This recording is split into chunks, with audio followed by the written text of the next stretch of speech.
आपले का झोपलेला असतो आणि ते उंदीर परत येतो आणि तो उंदीर परत आल्यावर त्याला काही सिंहाची ओळख नसते म्हणून तो त्याच्या अंगावर सरून आणि खाली घसरतो. खाली घसरल्यावर त्याला ते घसरगुंडीसारखं वाटते. मग तसंच सारखं करतो. सारखं केल्यानंतर त्या सिंहाला जाग येते. मग जाग आल्यानंतर ते सिंह उठतो. रागानं त्या उंदराला हातात पकडतो. म्हणतो तू माझी झोप मोड केलीस, आता मी तुला कधीच सोडणार नाही.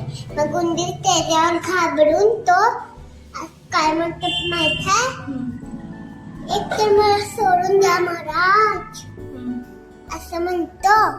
मी एक तर सोडून द्या महाराज मला. मग सिंह म्हणतो मी सोडलं आता या पुढे मला कधीच झोप मोड करा यायची नाही. मग ते उंदीर ऐकतो आणि ठीक आहे म्हणतो आणि पळत पळत तिथून जातो.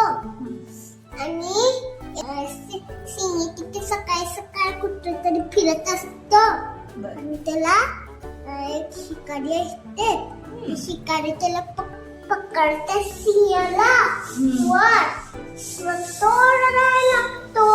कोण ओरडतो? सिंह. अच्छा. आणि मग त्याचा आवाज सिंहाला ऐकायला जातं. कुणाला ऐकायला जातं? उंदराला. त्याचा आवाज उंदराला ऐकायला जाते. उंदीर तिथे पळत पळत जातो आणि त्या झाडावर चढतो आणि त्याच्या दाताने ते जाळे उकळून काढतो. कुरतडून काढतो. ओके. मग सिंह म्हणतो तू मला खूप मोठी मदत केली. आज आपण दोघं भाऊ आहोत.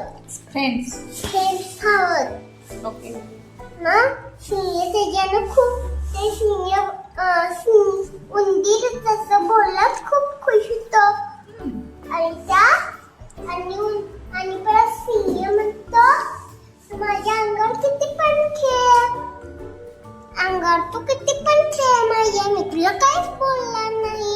मग तो उंदीर सारखं त्याच्या अंगावर खेळत असतो तरी पण सिंह त्याला काहीच म्हणत नसतो.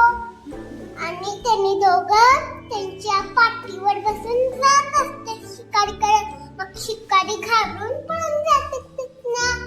ओके. झालं गोष्ट. Very good.